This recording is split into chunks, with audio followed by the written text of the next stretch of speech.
আসসালামু আলাইকুম। আমন্ত্রণ জানাচ্ছি জাগো টিভিতে। আপনাদের সাথে আছি আমি মমতাজ শাহিন রুম্পা। শুরুতেই জানিয়ে দিব আপডেটগুলো। গাজায় ইসরায়েলি বাহিনীর উপর কাসাম ব্রিগেডের নতুন হামলা, বহু হতাহত। রাফায় ইসরায়েলি সেনাদের সঙ্গে মুখোমুখি লড়াই হামাসের, পালাচ্ছে হায়েনারা। গ্যালিলিতে আমরা হিজবুল্লাহর কাছে পরাজিত হয়েছি, কাঁদতে কাঁদতে ইসরায়েলি জেনারেল যা বললেন। হুথির অবিরাম হামলায় দ্বিতীয় বিশ্বযুদ্ধের পর সবচেয়ে বড় সংকটে মার্কিন নৌবাহিনী। আরো খেপেছে ইরান, আমেরিকার সামনে মহা বিপদ। ইসরায়েলি চরমপন্থী গোষ্ঠীর বিরুদ্ধে যুক্তরাষ্ট্রের নিষেধাজ্ঞা। শুনছিলেন শিরোনাম, এবারে বিস্তারিত। গাজায় ইসরায়েলি বাহিনীর উপর কাসাম ব্রিগেডের নতুন হামলা, বহু হতাহত। হামাসের সামরিক শাখা আল কাসাম ব্রিগেড সমগ্র গাজায় ইসরায়েলি হানাদার বাহিনীর উপর আরো হামলা চালানোর কথা ঘোষণা করেছে। এতে অনেক ইসরায়েলি সেনা হতাহত হয়েছে। আনাদোলু এজেন্সি এই তথ্য জানিয়েছে। এক বিবৃতিতে কাসাম ব্রিগেড জানায়, তারা গাজা সিটির পূর্বে জয়তুন এলাকায় একটি বাড়িতে ফাঁদ পেতে রাখে। সেখানে ইসরায়েলি সেনারা প্রবেশ করলে তারা ভবনটিতে বিস্ফোরণ ঘটায়। এতে অনেক সেনা হতাহত হয়েছে। বিবৃতিতে আরো বলা হয়, কাসাম ব্রিগেড সেখানে ভবনটির একটি ইসরায়েলি হেলিকপ্টারকে অবতরণ করতে দেখতে পায়।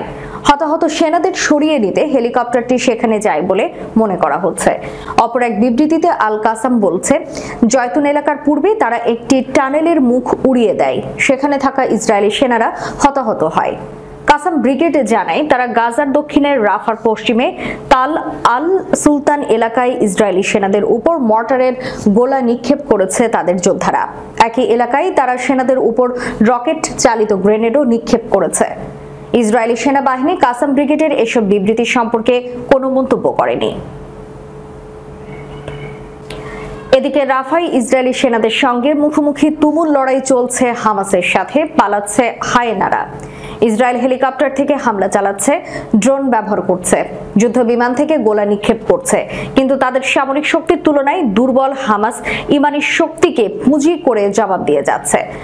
রাফার রাস্তায় রাস্তায় তারা মুখোমুখি যুদ্ধ করছে। যুক্তরাষ্ট্রের পররাষ্ট্রমন্ত্রী অ্যান্টনি ব্লিংকেন এই যুদ্ধ বন্ধে বা যুদ্ধবিরতির লক্ষ্য নিয়ে মধ্যপ্রাচ্য সফর করছেন। তিনি মধ্যপ্রাচ্যের নেতাদের সঙ্গে বৈঠক করছেন, আশা প্রকাশ করেছেন এখনো যুদ্ধবিরতি সম্ভব।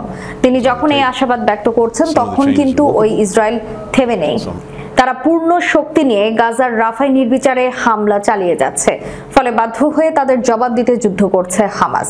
গাজা সিটির উত্তরাঞ্চলে আবাসিক ভবনে আকাশ থেকে হামলা চালিয়েছে ইসরায়েল। এতে কমপক্ষে 14 ফিলিস্তিনি নিহত হয়েছেন। ওদিকে যুক্তরাষ্ট্রের প্রেসিডেন্ট জো বাইডেন বলেছেন, নিকট ভবিষ্যতে গাজায় যুদ্ধবিরতি চুক্তি হবে বলে তিনি মনে করেন না। সাংবাদিকরা তার কাছে জানতে চান, শীঘ্রই কি একটি যুদ্ধবিরতি হবে? জবাবে বাইডেন বললেন, না, আমি আশা ছাড়িনি। লেবাননের হিজবুল্লাহর সঙ্গে যুদ্ধে পরাজয়ের কথা স্বীকার করেছেন একজন সাবেক ইসরায়েলি সেনা কমান্ডার। তিনি বলেছেন, লেবাননের সঙ্গে ইসরায়েলের উত্তরাঞ্চলীয় সীমান্তে একটি নিরাপত্তা অঞ্চল প্রতিষ্ঠা করেছে হিজবুল্লাহ। ইসরায়েলি সেনাবাহিনীর সাবেক কমান্ডার মেজর জেনারেল ইফতাহ রন কাল শুক্রবার এই মন্তব্য করেন। তিনি বলেন, লেবানন সীমান্তবর্তী ইসরায়েলের গ্যালিলি অঞ্চলের উপর তেল আবিব নিয়ন্ত্রণ হারিয়েছে। সেই সঙ্গে উত্তর সীমান্তের একটি শহর সম্পূর্ণ খালি করে দিয়েছে ইসরায়েলি অভিবাসীরা। সাবেক ইসরায়েলি জেনারেল বলেন, হিজবুল্লাহ এখন ইসরায়েলের অভ্যন্তরে নিরাপত্তা অঞ্চল প্রতিষ্ঠা করতে সক্ষম হয়েছে। তিনি বলেন, দক্ষিণ লেবাননের পরিবর্তে হিজবুল্লাহ নিরাপত্তা অঞ্চল এখন উত্তর ইসরায়েলে প্রতিষ্ঠিত হয়েছে। আমরা গ্যালিলি অঞ্চলে পরাজিত হচ্ছি। সেখানকার বেশিরভাগ মানুষই আর তাদের ঘরবাড়িতে ফিরে যাবে না।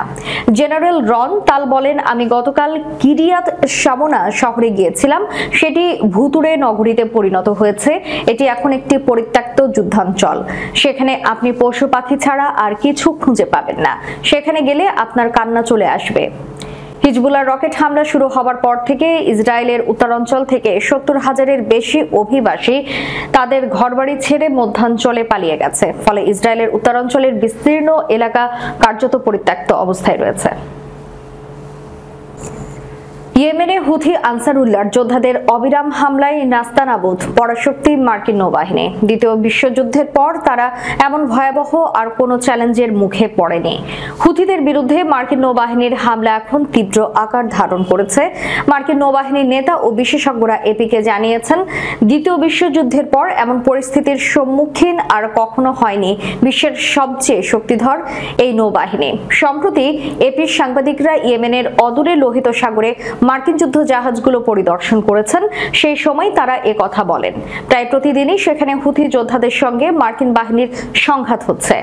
গাজায় ইসরায়েলি হামলা ও গণহত্যা বন্ধের দাবিতে ইসরায়েল সংশ্লিষ্ট জাহাজ এবং দখলদার দেশটির দোসর যুক্তরাষ্ট্র ও ব্রিটেনে সামরিক ও বাণিজ্যিক জাহাজ লক্ষ্য করে ক্রমাগত হামলা চালিয়ে যাচ্ছে অকুতভয় বীর ইয়েমেনি যোদ্ধারা।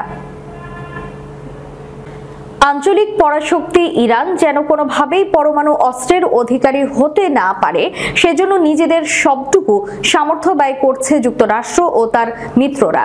কিন্তু পশ্চিমাদের চাপ যত বাড়ছে ততই ভয়ঙ্কর হয়ে উঠছে ইরান। ইরান পরমাণু অস্ত্রের অধিকারী হলে সবচেয়ে বেশি বিপদে পড়বে ইসরায়েল। ফলে মধ্যপ্রাচ্যের স্থিতিশীলতা রক্ষায় ইরানকে আরও বেশি চাপ দিচ্ছে ওয়াশিংটন। অন্যদিকে বেশি চাপে পাগলা ঘোড়ার মতো ক্ষেপে উঠেছে ইরানও। ফলে সামনের দিনগুলো ইসরায়েল ও আমেরিকার নিরাপত্তা আরো হুমকির মুখে পড়তে যাচ্ছে বলে মনে করছেন বিশ্লেষকরা। বিভিন্ন গণমাধ্যমের খবরে জানা যায়, জাতিসংঘের পরমাণু বিষয়ক প্রতিষ্ঠান আন্তর্জাতিক আণবিক শক্তি সংস্থা তথা IAEA জানিয়েছে ইরান তাদের পারমাণবিক সক্ষমতা আরো বাড়াচ্ছে। ইরানের পক্ষ থেকে যথেষ্ট সহযোগিতা না পাওয়ার সমালোচনা করে সংস্থাটির গভর্নর বোর্ড প্রস্তাব পাশ করার এক সপ্তাহ পর এমন কথা বলল IAEA। বার্তা সংস্থা এপিকে পাঠানো এক বিবৃতিতে জানায়, সংস্থাটি তার সদস্যদের বলেছে যে নাতাঞ্জ ফোর্দোতে পারমাণবিক কেন্দ্রগুলোতে আরো বেশি ক্যাসকেড মজুত করছে তেহরান। বিষয়টি তেহরানের কাছ থেকেই IAEA জানতে পেরেছে। তবে ইরানের এমন তৎপরতাকে মাঝারি ধরনের বলে উল্লেখ করেছে একটি কূটনৈতিক সূত্র। ইউরেনিয়াম সমৃদ্ধকরণে ব্যবহৃত সেন্ট্রিফিউজ সহ বিভিন্ন যন্ত্রপাতিকে একসঙ্গে ক্যাসকেড বলা হয়ে থাকে। গত সপ্তাহে 35 সদস্য বিশিষ্ট IAEA গভর্নর বোর্ডে ইরানের কাছ থেকে যথেষ্ট সহযোগিতা না পাওয়ার সমালোচনা করে প্রস্তাব উত্থাপন করা হয়। যুক্তরাজ্য, ফ্রান্স ও জার্মানি উত্থাপিত প্রস্তাবটির বিরোধিতা করেছে চীন এবং রাশিয়া। 2022 সালের নভেম্বরের পর এটি এ ধরনের প্রথম প্রস্তাব। প্রস্তাবটি তড়িঘড়ি করে দেওয়া হয়েছে এবং এটি বিবেচনাপ্রসূত নয় উল্লেখ করে এর সমালোচনা করেছে ইরান। প্রস্তাবটির ধরন প্রতীকী হলেও এর লক্ষ্য হলো ইরানের উপর কূটনৈতিক চাপ জোরদার করা। এর মধ্য দিয়ে বিষয়টি জাতিসংঘের নিরাপত্তা পরিষদে তোলার সুযোগ তৈরি হবে। এর আগে একই ধরনের প্রস্তাব পাশ হওয়ার পর তেহরান নিজেদের পারমাণবিক স্থাপনা থেকে নজরদারি ক্যামেরা এবং অন্যান্য সরঞ্জাম সরিয়ে ইউরেনিয়াম সমৃদ্ধকরণ কার্যক্রম বাড়িয়ে দিয়েছিল। IAEA বলেছে তেহরানের পারমাণবিক কর্মসূচি উল্লেখযোগ্যভাবে বেড়েছে। দেশটির এখন কয়েক ধরনের আণবিক বোমা তৈরি করার মতো যথেষ্ট উপকরণ আছে। এমনকি 2015 সালে বিশ্বের শক্তিধর দেশগুলোর সঙ্গে স্বাক্ষরিত চুক্তির আওতায় করা অঙ্গীকারগুলো থেকে ধীরে ধীরে সরে আসছে ইরান। যুদ্ধ কবলিত ও দুর্ভিক্ষের ঝুঁকিতে থাকা গাজায় মানবিক ত্রাণ সহায়তার কনভয়কে অবরুদ্ধ অগ্নিসংযোগ করার দায়ে ইসরায়েলের একটি হিংসাত্মক চরমপন্থী গোষ্ঠীর উপর নিষেধাজ্ঞা আরোপ করেছে যুক্তরাষ্ট্র। স্থানীয় সময় শুক্রবার প্রেসিডেন্ট জো বাইডেনের প্রশাসন তিজাফ 9 নামের ওই গোষ্ঠীটির বিরুদ্ধে নিষেধাজ্ঞা দিয়েছে। ইসরায়েলের চরমপন্থী গোষ্ঠী তিজাফ 9 সদস্যদের লক্ষ্য হচ্ছে গাজায় কোনো ত্রাণের ট্রাক পৌঁছাতে না দেওয়া। এরই মধ্যে এই কট্টরপন্থী ইসরায়েলিরা বেশ কয়েকবার জাতিসংঘের ত্রাণের ট্রাক লুটপাট ও আগুন দিয়ে জ্বালিয়ে দিয়েছে। তারা দল বেঁধে পশ্চিম তীরে ফিলিস্তিনিদের উপর হামলাও চালিয়ে যাচ্ছে। গোষ্ঠীটির ইন্ধন দাতা রয়েছেন ইসরায়েলি সরকারের উগ্র কট্টরপন্থী হিসেবে পরিচিত জাতীয় নিরাপত্তা মন্ত্রী ইতামার বেন গাভির। এছাড়াও অতি জাতীয়তাবাদী হিসেবে পরিচিত ইসরায়েলের অর্থমন্ত্রী বেজালেল স্ট্রোমিচও রয়েছে এই দলে। তবে দুই নেতার বিরুদ্ধে কোনো নিষেধাজ্ঞা আরোপের ব্যাপারে এখনো কোনো সিদ্ধান্ত নেয়নি যুক্তরাষ্ট্র। নিষেধাজ্ঞা আরোপ করে যুক্তরাষ্ট্রের স্টেট ডিপার্টমেন্ট এক বিবৃতিতে বলেছে, গাজায় মানবিক সংকটে আরো খারাপ হওয়া থেকে রোধ করতে এবং দুর্ভিক্ষের ঝুঁকি কমানোর জন্য মানবিক সহায়তার বিধান অত্যাবশ্যক। আমরা এই অত্যাবশ্যক মানবিক সহায়তাকে লক্ষ্য করে নাশকতা ও সহিংসতা সহ্য করব না। দর্শক, শেষ করার পূর্বে সংবাদ শিরোনামগুলো জানিয়ে দিব আরো একবার। গাজায় ইসরায়েলি বাহিনীর উপর কাসাম ব্রিগেডের নতুন হামলা, বহু হতাহত।